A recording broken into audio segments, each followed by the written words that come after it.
Welcome to the Before I Self-Destruct podcast.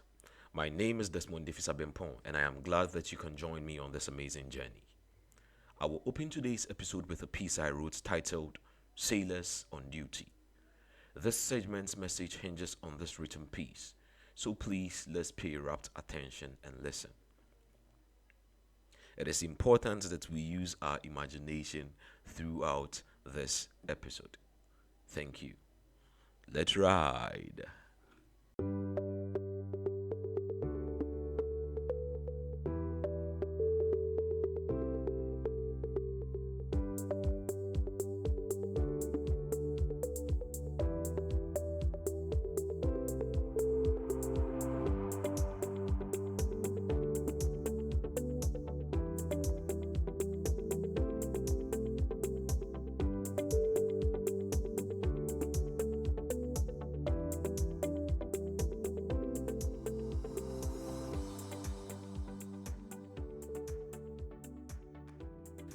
We have come a long way.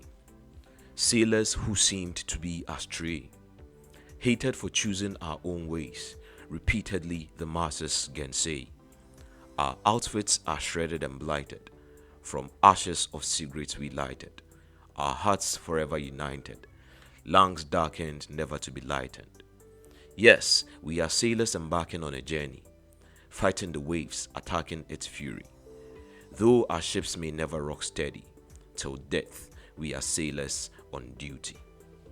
By Desmond Ifisa Bempon.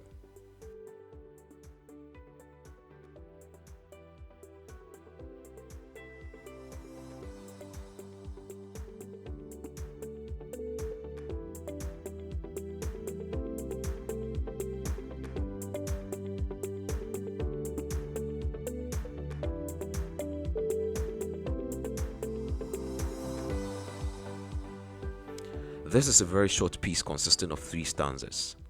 Each stanza consists of 4 lines. The piece in itself is very symbolic, its short nature depicting how brief life is. Now, this piece focuses on sailors. So first, let's answer the question, who is a sailor? A sailor in general terms can be described as an individual who works as a member of the crew on a ship or a boat.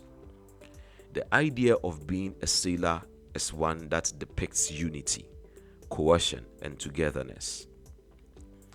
As sailors on a cruise ship, everyone has an integral role to play, no matter how small it may seem.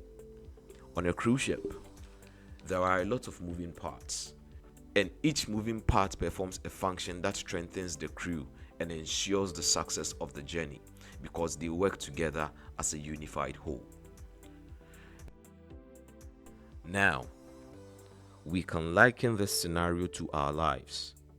Individual sailors representing our bodies, riding on a big cruise ship that represents the ether or infinite intelligence as some people may term it.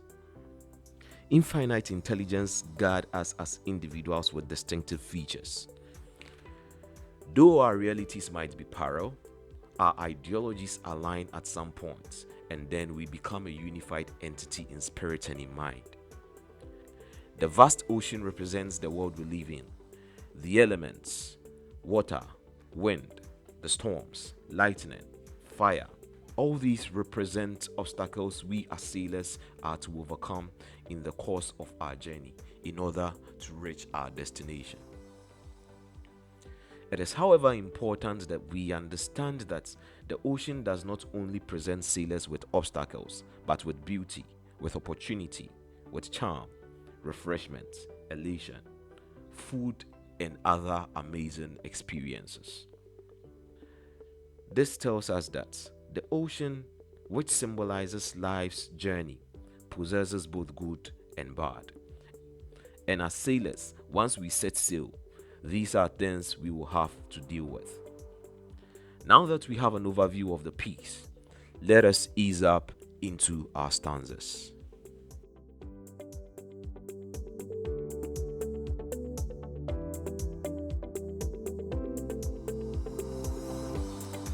Stanza 1 depicts the journey we have made so far, bringing to light how the masses see choosing our own ways as bonkers. In real life, sailors journey with a map. It is therefore very unconventional to set out to sea without a laid down plan. The sea is vast, and without any navigational skills, a crew set out for sail may never return. Hence, it only makes sense if the masses and onlookers are skeptical when we decide to choose our own ways. What we should understand, however, is that choosing our own ways as sailors demands planning, and if we plan, the voices of the naysayers will be maligned because their arguments will be based on their lack of information. They do not know we have a working plan, so they may call us crazy for setting sail. As sailors, it is our duty to ensure that we are adequately prepared for the journey, both as individuals and as a unified whole. The focus should be geared towards reaching our destination, so therefore, plan, and ensure that we are very well equipped for this journey, because it is a very important journey. A lack of preparation will make our journey difficult, and because of this, we may lose the pleasures of the ocean, which symbolizes life for us as sailors.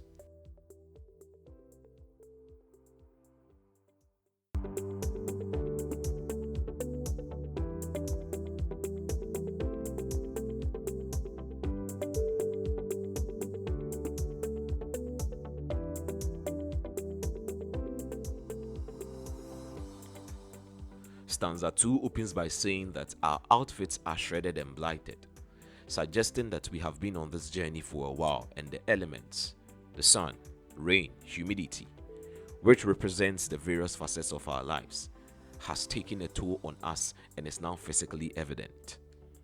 Line 2 makes mention of the ashes from cigarettes we lighted playing an integral role in the deplorable state of our outlook. Smoking cigarettes, as we all know, can be detrimental to our health. But as sailors at sea, sometimes we get seasick, sometimes we get cold, and the cigarettes help. But it also comes with its negatives. This shows how certain decisions we take as we journey through life may make us look to the outside world. Line 3 makes mention of our hearts being united. If we are observant, we will get to attest to the fact that smokers love to share their joints. This creates a special bond.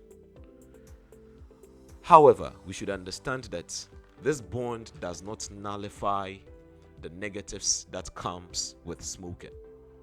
Hence, line 4 goes on to say that our lungs are darkened, never to be lightened. These last two lines in stanza 2 tells us how, based on certain situations we encounter in life, we encourage one another even when we know our actions may be detrimental and damage us in the long run. As sailors, at this point, the focus is on survival and longevity becomes a thing in the bleak background. If we liken this to our lives, we can see how certain situations make us take decisions that may affect us adversely. Finally, we support each other in these decisions because we must survive.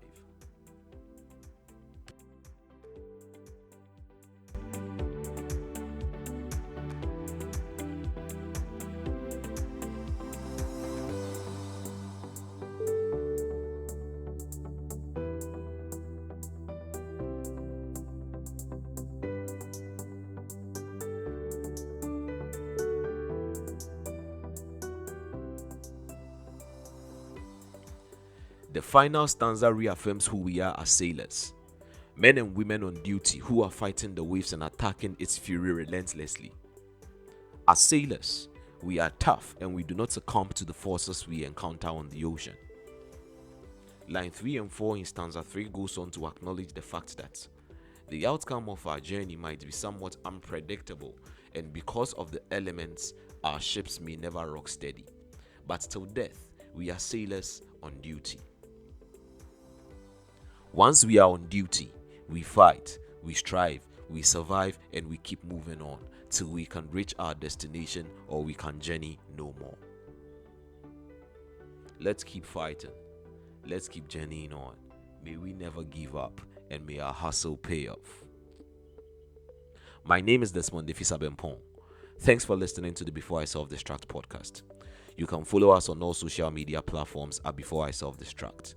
You can also reach us via email at bisdcontact@gmail.com or via the number 0208 928 930. Have an amazing week till we meet again. Be your brother's keeper. Peace out.